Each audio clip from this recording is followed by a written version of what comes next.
नमस्कार दोस्तों, मैं हूं कंचन, कहानियां सुनाती हूं। चलिए सुनते हैं मुंशी प्रेमचंद द्वारा लिखी गई कुत्ते की कहानी का दूसरा भाग। अब पंडित जी जो कुछ लाते उसमें अपने लड़कों की तरह मेरा भी हिस्सा लगाते। मैं भी हर वक्त पंडित जी के साथ ही साथ रहता था। वह किसी काम से बाहर जाते तो मुझे बहुत दुख होता। जब वह लौट कर आ जाते तो पूछ हिला हिला कर नाचने लगता। इससे शायद वह भी खिल उठते, क्योंकि उनके चेहरे पर प्रसन्नता की एक गहरी झलक दिखाई पड़ती थी। एक दिन पंडित जी के मटर के खेत में एक गड़रिये की भेड़ पड़ गई। पंडित जी ने देखा तो उसे डांट दिया। कुछ दिनों बाद गड़रिये ने फिर वही शरारत की। अब के पंडित जी ने डांट फटकार के बाद 2-3 थप्पड़ भी जमा दिए। मैंने समझा कि गड़रिया अब ऐसी भूल न करेगा, मगर 2-3 दिन के बाद उसने फिर अपनी भेड़ पंडित जी के खेत में डाल दी। उस दिन पंडित जी को बहुत गुस्सा आया। उन्होंने उसे जमीन पर पटक पटक कर लातों और घूंसों से खूब मारा। मैंने भी गुस्से से आकर उसे खूब काटा नोचा। उस दिन तो गड़रिया चला गया। दूसरे दिन से वह मेरी खोज में रहने लगा। मुझे पंडित जी के साथ देखता तो ओठ चबाकर रह जाता। मैं भी ताड़ गया था कि यह मुझे अकेला पाते ही अवश्य वार करेगा। इसीलिए मैं पंडित जी का साथ कभी भूल कर भी न छोड़ता था। अब गड़रिये की भेड़ पंडित जी के खेत में कभी न पड़ती थी। गड़रिया अब बदला लेने पर तुला हुआ था। एक दिन की बात सुनो। पंडित जी की ईख की खेती बहुत अच्छी थी। गांव वाले अक्सर कहा करते थे कि इस साल पंडित जी सबसे बाजी मार ले जाएंगे। गड़रिये ने सोचा, इस खेत में आग लगा दूं, सारी कसर निकल जाएगी। आधी रात के समय खेत पर पहुंच ही तो गया। बच्चू यह नहीं जानता था कि यहाँ पर भी मेरा ही पहरा रहता है। जब ही आग की चिंगारी ईख में फेंक कर उसने भागने का विचार किया, मैंने झपट कर उसके पांव पकड़ लिए। वह अचकचा कर गिर पड़ा। क्यों न गिर पड़ता, चोरों का कलेजा ही कितना। बच्चू ने भागने की बहुत कोशिश की, मगर एक न चली। खैरियत यह थी कि खेत गांव से थोड़ी ही दूर पर था। एकाएक ज्वाला उठी तो गांव वाले चटपट पहुंच गए। मुझे गड़रिये का पैर पकड़े देखकर लोग समझ गए कि यह इसी की बदमाशी है। जो आता गड़रिये की पूजा पिटाई करके ही आग बुझाने जाता। उस बदमाश की ऐसी मरम्मत हुई कि मरने को हो गया। इतने पर भी लोगों को संतोष न हुआ। सलाह हुई कि इसे थाने ले चलो,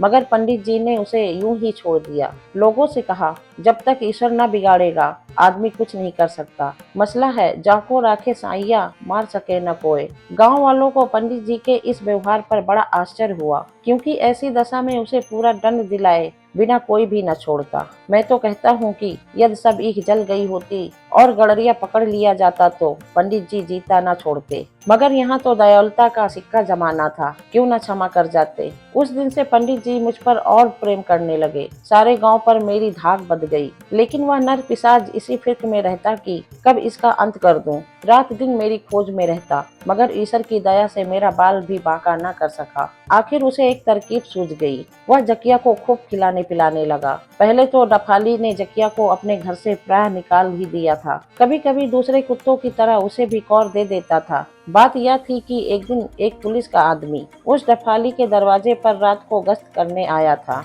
उस समय जकिया ने उसे काट खाया था। पुलिस के आदमी ने डफाली को बहुत तंग किया था। तभी से डफाली को जकिया से घृणा हो गई थी। उसकी तो ऐसी इच्छा हो गई थी कि जकिया दरवाजे पर भी न रहे। मगर बहुत दिनों की मोहब्बत के सबब से उसे कुछ न कुछ देना ही पड़ता था। जकिया ताकतवर तो बहुत था, मगर उसे भले बुरे का ज्ञान न था। जब ही चाहता बेसुरा राग छेड़ देता। गुण उसमें यही था कि वह मजबूत बहुत था। क्या मजाल कि कोई दूसरे गांव का कुत्ता आ जाए। गीदड़ों की तो उसे देखते ही नानी मर जाती थी। हिरन और लीलगाय जो पहले खेत तहस नहस कर देते थे, अब गांव में आने का नाम न लेते। एक बंदर ने गांव में बड़ा उत्पात मचा रखा था। बच्चों के हाथ से रोटी छीन लेता, औरतों को रास्ते में रोक लेता, और जो कुछ उनके पास होता वह लिए बिना पिंड न छोड़ता। लोगों को राह चलना मुश्किल हो गया था। गांव भर की खफरेल उलट दी थी। जकिया ने उसे ऐसा झंझोड़ा कि बच्चे ने फिर सूरत न दिखाई। हाँ, तो गड़रिये ने जकिए को इस इरादे से खिलाना पिलाना शुरू किया कि वह मुझसे बदला ले। मगर जकिया भी छटा हुआ था। जो हमेशा मछली और मांस का आदी था, वह भला रूखे सूखे सत्तू पर कैसे टिक सकता। गड़रिये की आंख बचाकर भेड़ों पर हाथ साफ करता। इस पर एक दिन गड़रिये ने उसे बांधकर खूब पीटा। तब से जकिया उसके यहाँ से भाग गया। अब वह किसी का न था। कहलाता तो था डफाली का कुत्ता, मगर डफाली से उसका कुछ भी संबंध न था। अब गड़रिये ने निश्चय किया कि जैसे भी होगा मुझे जान से मार डालेगा, चाहे उसकी जान रहे या जाए। एक दिन उस कमबख्त ने जान पर खेल कर वार कर ही तो दिया। बात यह थी कि पंडित जी मंदिर में पूजा कर रहे थे और मैं नीचे बैठा झपकी ले रहा था। पंडित जी आंख मूंद कर श्री शिव जी का ध्यान कर रहे थे। गडरिये ने पूरी ताकत के साथ एक लाठी जमा ही दी। लाठी ऐसी घात से लगी कि मेरे मुंह से एक चीख निकल गई। फिर मुझे कोई खबर न थी कि मैं कहाँ हूँ। जब होश आया तो अपने को जानवरों के अस्पताल में पाया। कुछ दिनों में अच्छा होकर अस्पताल से चला आया, मगर मेरी कमर बहुत कमजोर हो गई थी। जब जब पूर्वी हवा चलती जान ही निकल जाती थी। पीछे पंडित जी से पता लगता कि वह मेरी उस चीख को सुनकर पूजा छोड़ बाहर निकल आए और देखा कि गडरिया दूसरा वार करना चाहता था। झट दौड़कर उसे पकड़ लिया और उसकी लाठी से उसे खूब पीटा। तब उसका चालान करारे 6 महीने के लिए सजा करवा दी। फिर तो जेल में उसकी जो दुर्गति या सुगति हुई होगी, उसका अनुभव तो वही करेगा जो कभी जेल गया होगा। ये सब बातें पंडित जी अपने मित्रों से कहते थे तो मैं सुनता था। उस समय से पंडित जी पर मुझे बहुत ही गर्व रहने लगा। मेरा विश्वास था कि पंडित जी के रहते मुझे किसी प्रकार का कष्ट न होगा। कभी मैं पछताता कि आदमी क्यों न हुआ। मेरी माता जी की दशा दिन में दिन खराब होती जाती थी। भूख, चिंता, मार, इन सब कारणों ने मिलकर उन्हें पागल बना दिया। एक खंडहर में अकेली पड़ी रहती। मैं एक बार उन्हें देखने गया था। मुझ पर इतनी तेजी से झपटी कि मैं भाग न जाऊं तो मुझे जरूर काट खाए। उधर से लोगों ने आना बंद कर दिया था। संयोग की बात है, गडरिया उसी दिन सजा भुगत कर निकला था। एकाएक उसी दिन रास्ते में माता जी मिल गई और उसके बहुत बचने पर भी काट खाया। माता जी के दांतों में इतना विष था कि 2-3 दिनों में गडरिया मर गया। किसी की मृत्यु पर खुश होना, चाहे वह अपना कट्टर शत्रु ही क्यों ना हो, बुरी बात है। मगर मैं उछलने लगा। गडरिया के मरने में मुझे बहुत खुशी हुई। अब मेरा कोई बैरी न था, मगर इस खुशी ने मुझे जितना हंसाया उतना ही उस खबर ने रुलाया भी कि उसके 2-3 दिन बाद पुलिस ने माता जी को गोली मार दी। मैं कई दिन तक दुखी रहा।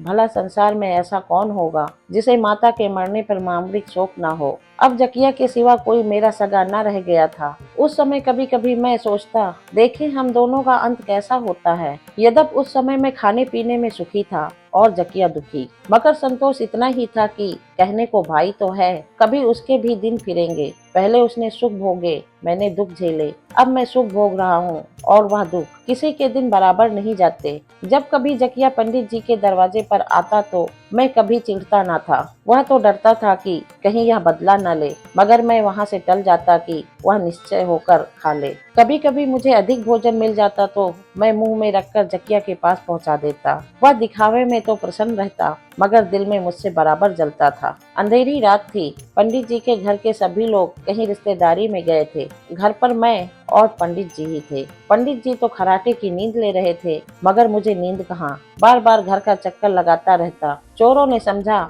आज सन्नाटा है। उन्होंने घर के नौकर से सारा भेद ले लिया था। मैं आहट पाकर पिछवाड़े गया तो देखा कि एक दरवाजा खुला हुआ है और कुछ आदमी वहां खड़े होकर चौकन्नी आंखों से इधर उधर देखते हुए धीरे धीरे बातें कर रहे हैं। मैं उनकी बात सुन ना सकता था क्योंकि वहां से दूर था। थोड़ी देर में देखा कोई भीतर से थाली, लोटा, संदूक वगैरह निकाल कर बाहर के आदमियों को दे रहा है। अब तो सारी बातें समझ में आ गई। मैं बड़े जोरों से भौंकने लगा। इस पर चोरों ने मुझ पर ढेले फेंकने शुरू किए, मगर मुझे उन ढेलों की चिंता न थी। स्वामी का घर लूटा जा रहा है, भला यह कैसे देखा जाता। दौड़ता हुआ बरामदे में पंडित जी के पास गया और उनकी चादर दांतों से खींचने लगा। इस पर उन्होंने मुझे 2-3 लातें जमा ही तो दी, पर मैं बाज न आया। फिर चादर खींची और जोर जोर से भौंकने लगा। तब पंडित जी की नींद खुल गई। अब उनको किस तरह समझाऊं कि तुम्हारा घर लूटा जा रहा है। बार बार पिछवाड़े जाता और उनके सामने आकर जोरों से भौंकने लगता। इससे मेरी यही मंशा थी कि पंडित जी पिछवाड़े चलकर देखें कि उनका घर लूटा जा रहा है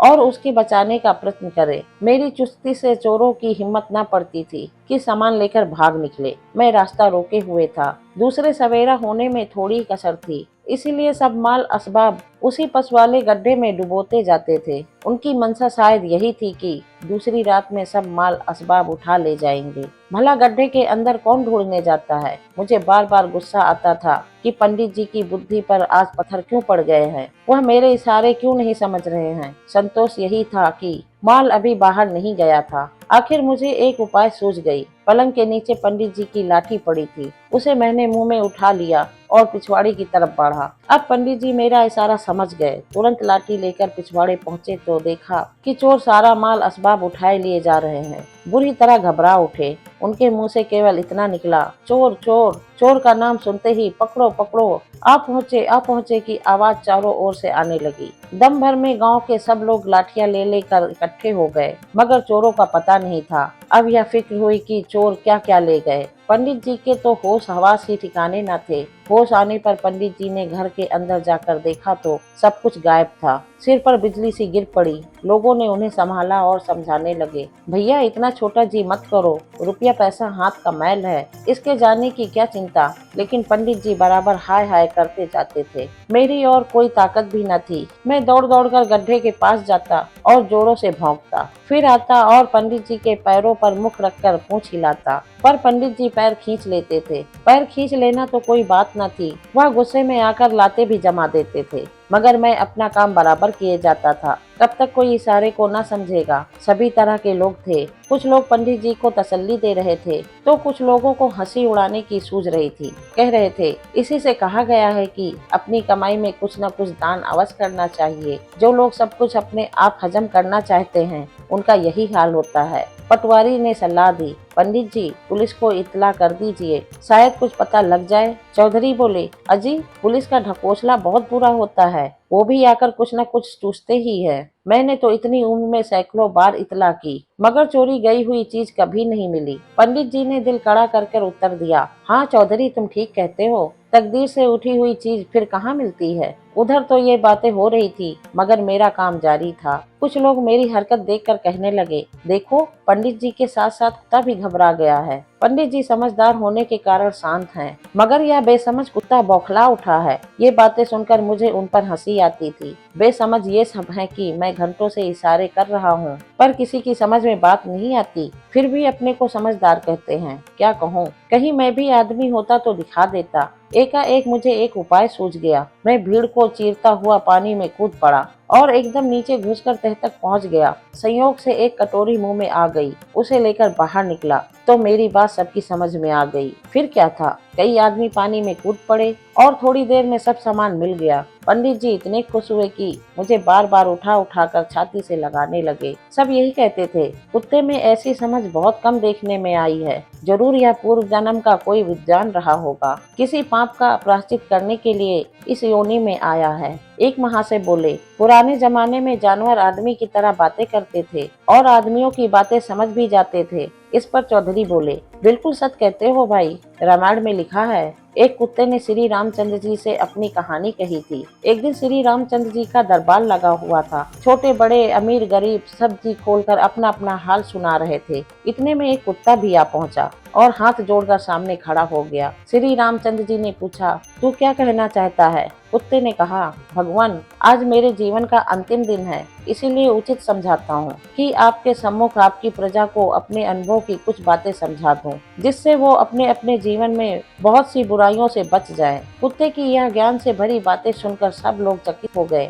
दरबार में सन्नाटा छा गया। श्री रामचंद्र जी बोले, तुम्हारा यह विचार सराहनीय योग्य है। अगर सभी लोग इस तरह के ज्ञानोपदेश किया करें तो मनुष्य का सबसे बड़ा उपकार हो सकता है। पहले तुम बताओ कि तुमने यह कैसे जाना कि तुम आज ही मर जाओगे। कुत्ते ने उत्तर दिया, महाराज यह तो मैं नहीं बतलाना चाहता था, लेकिन जब आपने पूछा है तो मुझे बतलाना ही पड़ेगा। मेरा विश्वास है जो जैसा करता है वैसा ही फल भोगता है। आप कृपा कर गुण नामक ब्राह्मण के लड़के को बुलाकर पूछिए कि उसने आज मुझ निपराध को क्यों लाठी से मारा। अब हुक्म हो तो मैं बैठ जाऊं और बैठकर बातें करूं, क्योंकि मेरी कमर टूट गई है और अब मैं खड़ा नहीं रह सकता। चोट ऐसी गहरी पड़ी है कि जान पड़ता है आज ही मेरा अंत हो जाएगा। थोड़ी ही देर में सिपाहियों ने अपराधी को लाकर खड़ा कर दिया। जब उससे पूछा गया कि तुमने कुत्ते को क्यों मारा, तो उसने हाथ जोड़कर कहा, दीन बंधु मैं अपनी राह चला जा रहा था, बीच रास्ते में एक कुत्ता बैठा था।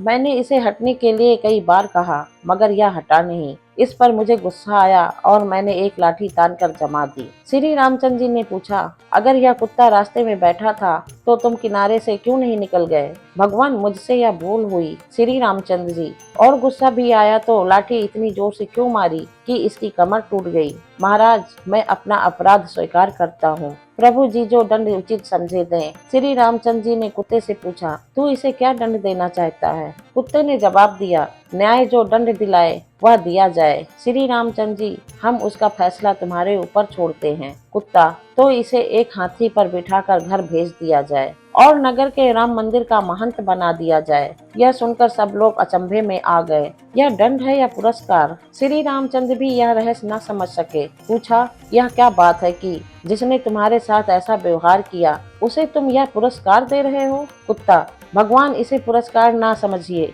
यह भयानक दंड है। यह ब्राह्मण बालक अच्छे आचरण का होता तो देवता हो जाता, मगर महंत होने पर यह कुत्ता होगा। श्री रामचंद्र जी, यह क्यों? कुत्ता, यही तो मुझ पर बीत चुकी है। वही कथा कहने के लिए तो मैं आपकी सेवा में आया हूँ। इसके पहले मेरा जन्म भी ब्राह्मण कुल में हुआ था। मेरे पिता भी एक मंदिर के महंत थे। जिस दिन कोई धनी मानी आदमी मंदिर में आने वाला होता उस दिन तो ठाकुर जी खूब सजाए जाते, मगर जिस दिन कोई आने वाला न होता उस दिन मंदिर का दरवाजा भी न खुलता। एक दिन ऐसा ही कोई रईस ठाकुर जी के दर्शन को आया था। पिताजी ने तरह तरह की मिठाइयाँ बनवाकर ठाकुर जी को भोग लगाया था। जब वह घर आए तो मैं रो रहा था। माताजी दूध और चावल गर्म कर रही थी। पिताजी को देखते ही मैं मचल गया कि इन्हीं के हाथों दूध भात खाऊंगा। पिताजी मुझे बहुत प्यार करते थे। मुझे तुरंत गोद में उठा लिया और खिलाने लगे। उस समय वह ठाकुर जी की पूजा करके आए थे, इसीलिए उनके नाखूनों में घी लगा हुआ था। गर्म दूध में पिघलकर घी उसमें मिल गया।